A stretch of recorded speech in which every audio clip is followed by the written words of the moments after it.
All right, we got some breaking news, everybody. We're trying this fun live thing out, and every week I get a little more insight into how these things work. And I'm so glad that you guys are here with me, joining me for this week's live.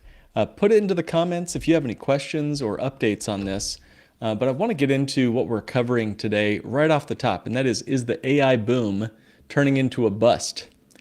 We're going to be looking at that topic because, unfortunately, there's been a massive switcheroo on Wall Street.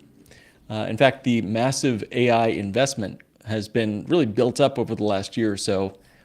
And some people are now saying it's a house of cards, which is crazy to think about because we're all using, I think many of us in the maybe the white collar business type, working space, that if you're a desk surfer, if you're a desk jockey, you're probably in using AI. And even if you swing a hammer for a living, you're probably influenced by AI all around you all day long. If you're swiping on TikTok, you're seeing AI slap. If you're looking on commercials, even McDonald's is doing AI commercials now for their McBurgers, which are probably going to be run by AI robots and cooked by AI robots before too long. So there's a massive amount of hype around the AI experience or invention or revolution. And the massive AI investments by big tech are, some people are now saying, a house of cards. Companies have been pouring billions into data centers and chips, and that's from private investment to the government itself. They're even rejiggering the rules around water rights because I guess these data centers require to be cooled off by water, and that might mean citizens that can't drink water. I mean, that's how much already AI is impacting our world. You can't even drink water anymore. But the real payoff of AI is still out there. All the efficiencies and revolution coming is still out there somewhere, and it may never come.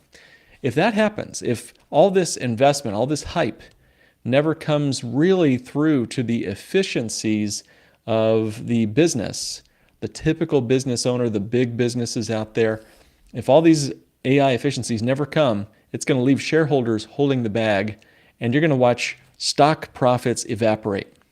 And this week, one of those telltale signs of a market sell-off started to take place.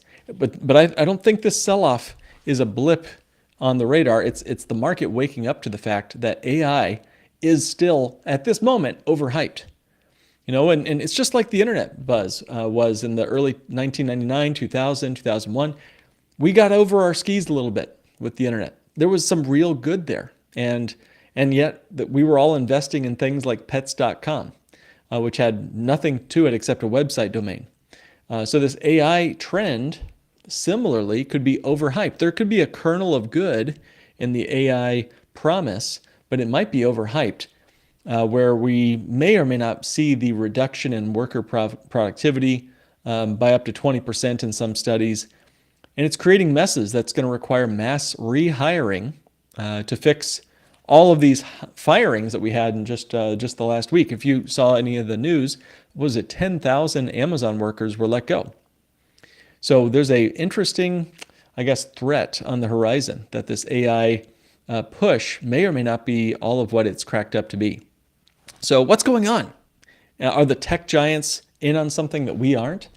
Are the tech giants betting everything on AI filtering into every corner of our economy? Maybe, but if it takes longer than expected or if it doesn't deliver at all, we're going to be looking at a full-blown bubble bursting that drags down the entire market. If you guys can just kind of look into this some, the vast majority of the market's growth this last 12 months has been really 7 companies, all in the AI space. That to me is dangerous.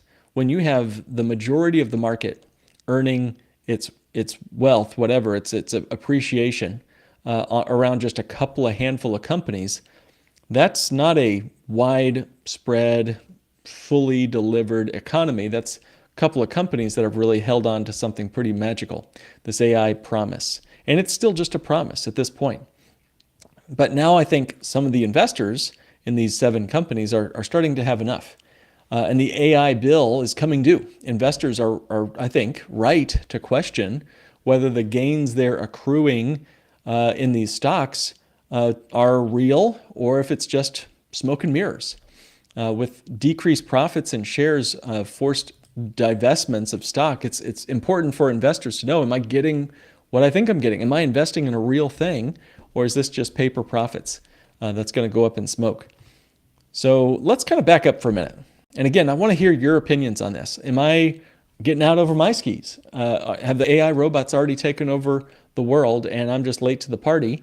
Or is this AI thing maybe more promise than provenness at this point? I'd love to hear what you think. Be sure to put it in the comments to let me know what your opinions are on the topic. So there is a recent, why am I doing this video? Well, it comes from a recent report that shows $1.8 trillion was erased from tech stocks this week due to AI capital spending fears. So they're spending way more money than they're bringing in. Amazon's $200 billion plan is sort of the poster child of this really push into the AI space. And because they lost so much money, again, they had to lay off 10,000 workers this week, some of which was the Washington Post employees. And of course, the news media would rather you pay attention to the Washington Post firings than the 10,000 people who were trying to deliver packages and working in those, sweaty warehouses that Amazon has and everything. But, they've lost $200 billion in this plan, or they haven't seen it realized a profit yet. So that's a big hit. And obviously, they've got to let those people go for a business decision. But it's so hard to see, and it's harder to see the lives that are impacted. There's others, though, software sectors. They lost $1 trillion amid AI disruption concerns. That'll affect firms like Microsoft and Salesforce. And university studies indicate that AI reduces overall productivity by 20%. What? Why would AI reduce the overall productivity? It supports skepticism on its immediate economic benefits. So JP Morgan also has an analysis that says that the tech CapEx drove 40 to 45%, so almost half of all of U.S. growth in the GDP of our country is being pushed by the tech sector. Now this, again, I think highlights the over-dependency, the over-reliance on one little sector, one slice of our overall world country economy, and really the world economy. I think this really pushes us into the idea and the potential for a major correction. You just don't want to have all of your eggs in one tech sector basket. So, I want to focus some on how this volatility exposes the dangers of centralized economic planning and easy money policies that really got us to this point. So I want you to think like the last few years, okay, so from let's say 2019 to 2023 or 4, we had a lot of money printing that the Federal Reserve pushed out into the economy. Think COVID stimulus checks. Think overall inflation in our world economy. And they pumped so much money since 2008. Okay, so since 2008, we've had quantitative easing as the number one, I guess you might say, tool in the toolbox for the Federal Reserve. And that easy money has had to go somewhere. And because interest rates have been so low as a nation, as a world, think 3% mortgages, for example, and less even for some folks, then investors who are trying to find good investments are having to pick and choose among the bargain barrels of 3% mortgages. Would you invest in a mortgage if all you could earn was 3%? Probably not. So they're looking for higher and riskier bets. And this pushes money into, assets that may or may not have, they have the promise of a great return, or at least the promise that a greater fool will buy the stock from you once you are ready to sell it. But this is why we had a tech bubble. This is why we had a real estate bubble. This is why we now may have an AI bubble, because low interest rates and an economy flush with too many dollars to go around have to find yield somewhere, and investors are going to go to the riskier and riskier bets.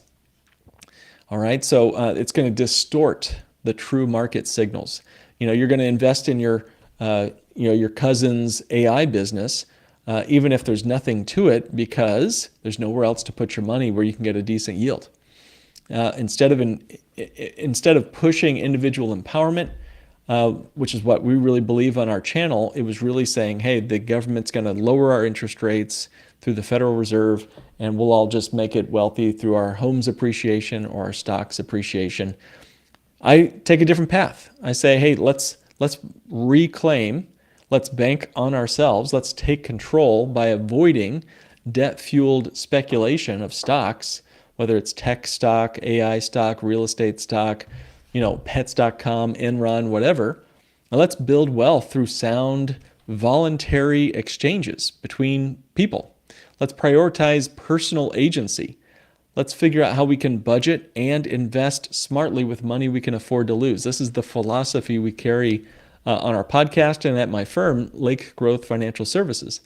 So I want to steer clear of herd mentality and instead get into more long-term stability. Less trendy sectors like AI, which could be great, could go to zero.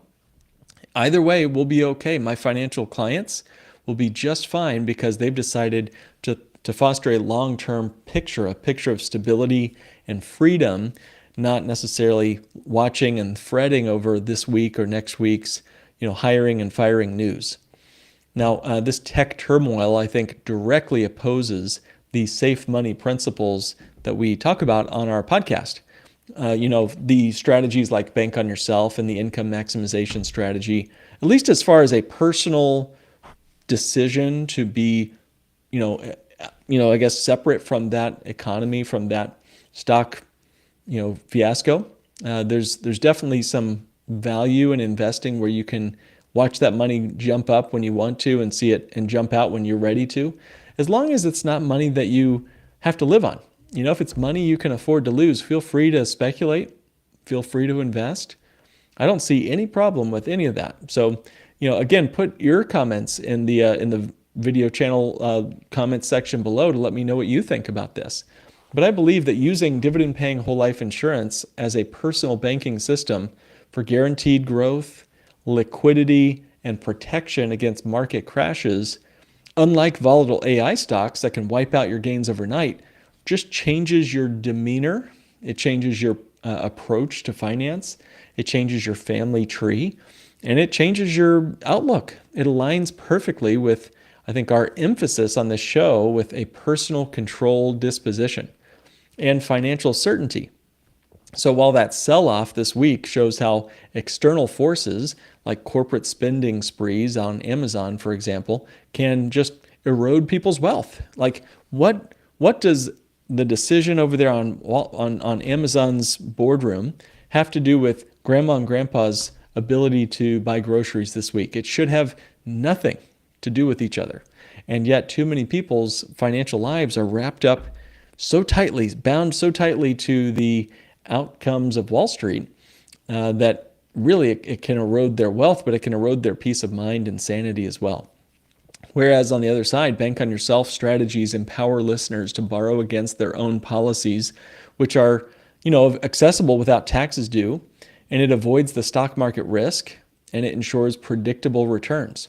And the insurance companies themselves shoulder the risk. This is the big difference between you being directly exposed to market mayhem and downturns and letting the insurance companies shoulder the risk. That's literally the definition of insurance.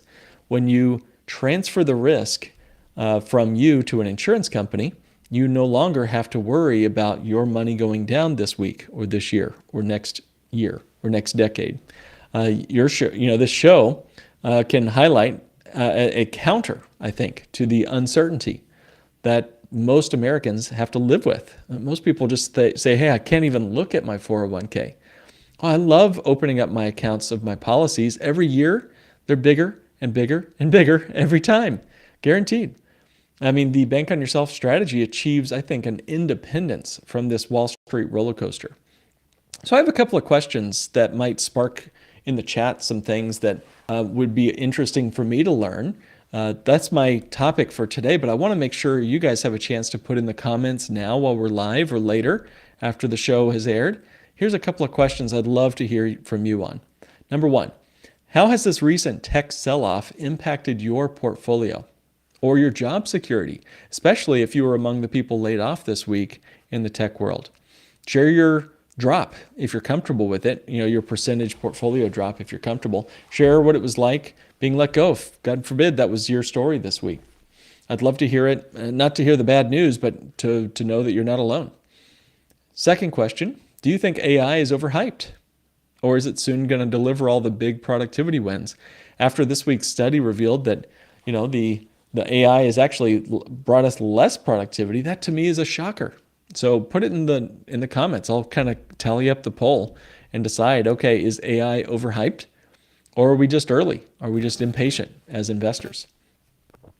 I'd also be really curious, like, what's one step you are taking, as you're listening to this? Put it in the comments. What's one step you're taking to protect yourselves from the overexposure of the tech industry in the overall Wall Street portfolio? If you are the typical American portfolio, as they said, half of the GDP of our country right now is wrapped around the tech sector. That to me is shocking. Well, what's one step you've taken, if you have taken any steps, to protect your finances from this market volatility we're talking about? Now, next question, if you could bank on yourself, what area of your money would you take back control first? Now, I'm not talking about the product bank on yourself. I'm talking about the mindset and the philosophy of bank on yourself. If you could bank on yourself more, what is the area of your life, of your money, that you would want to take back control of first? Is it debt payments? Is it your retirement? Is it your kids' college? Is it your budget on your monthly cash flow? Is it the money you spend on lattes or video games or whatever? Just put it in the chat. I'd be curious to know in the comments. And finally, how do you balance your growth investments like tech with safe money strategies? So that's a good question, because I don't want to make it come off as if you should never invest in stocks. I think most Americans are better off if they put some money in some kind of growth vehicle, investment vehicle. But please understand that it's a bet. It is a choice to find. You're investing in a company that you're either expecting you're going to get the income from that stock later on, or you are planning to find a greater fool who will pay a higher price for that stock tomorrow or next week or next year. So one or the other. That's the only reason to buy into the stocks. Either you're going to hold it for life and they're going to eventually become profitable, or and that could be years, before a company pays dividends to stockholders.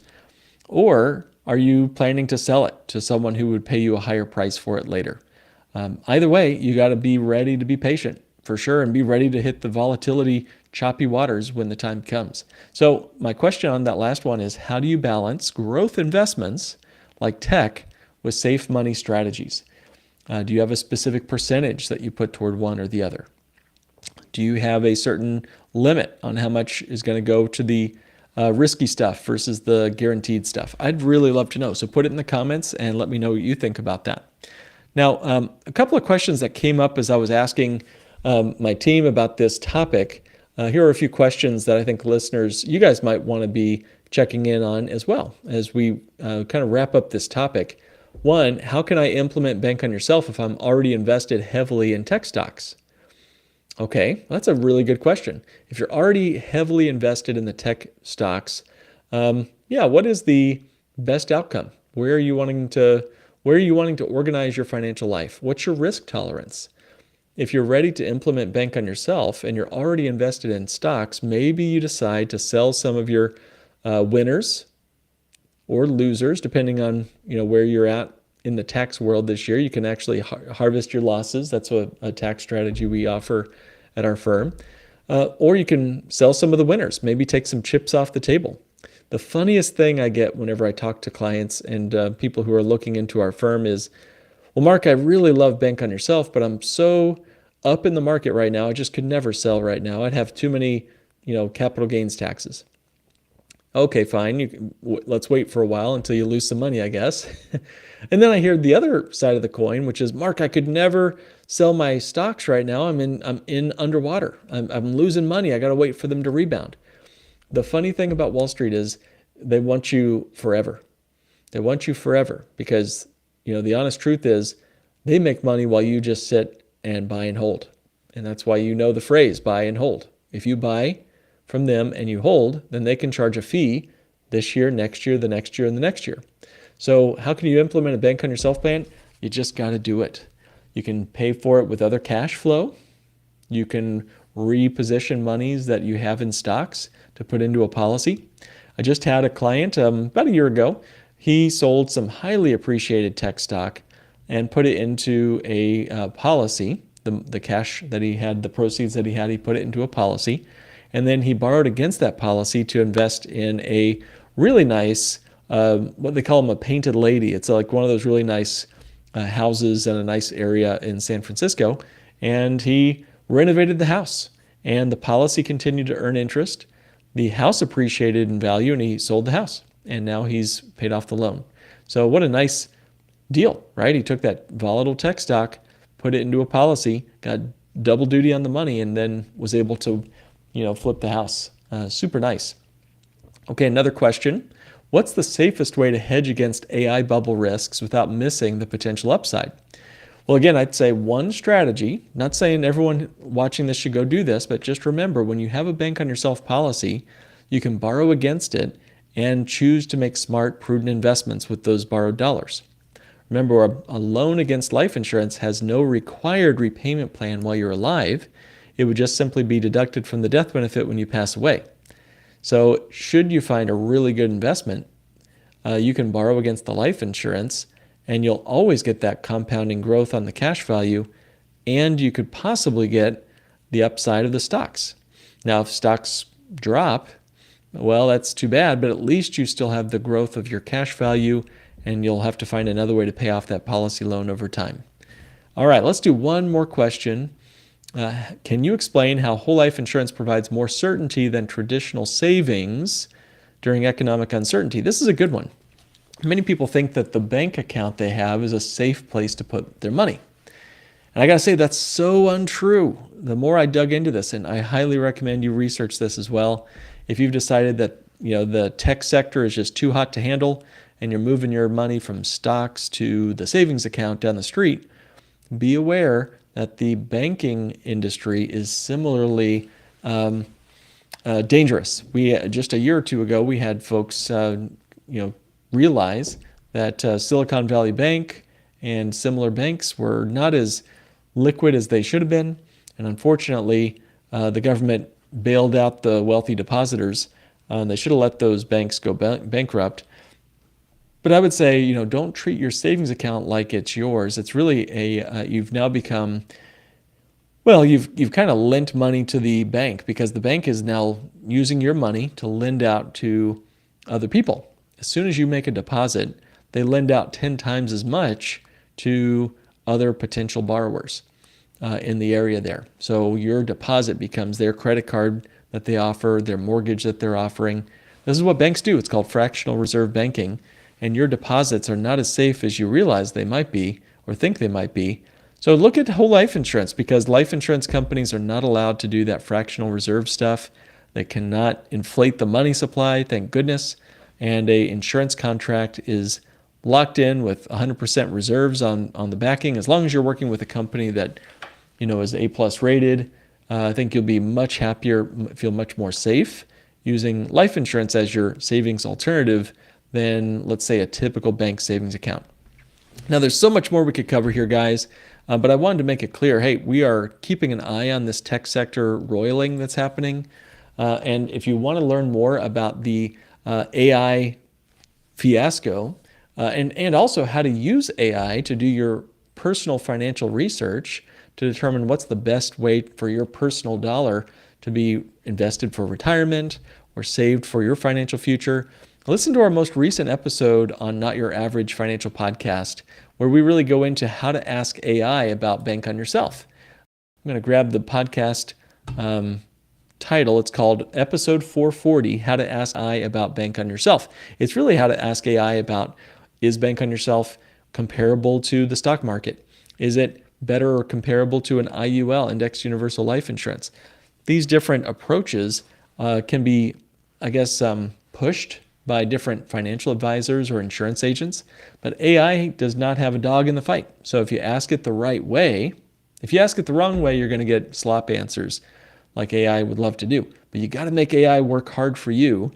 And I'd say some of the prompts that I gave in that episode today on episode 440 are definitely writer downers, and give them a try with your AI to see what you think. Again, I'm going to wrap up this live, but I just want to thank you for your attention to this matter. And hopefully we're not at the end of this AI bubble, because I do see a lot of the promise. And I do hope that we can find some productivity amidst it all before the robot overlords take us over. So with all that in mind, I hope you guys have a great weekend. And again, put it in the comments. Make sure you like the video below if this was helpful to you. If you're here to the end, obviously you liked it, so please like the video, subscribe to our channel, and put in the comments what you thought about this week's tech sell-off. Thanks so much, and thanks for joining me for this live episode of Not Your Average Financial Podcast, helping you think and live differently with your money, your AI overlords, and your future.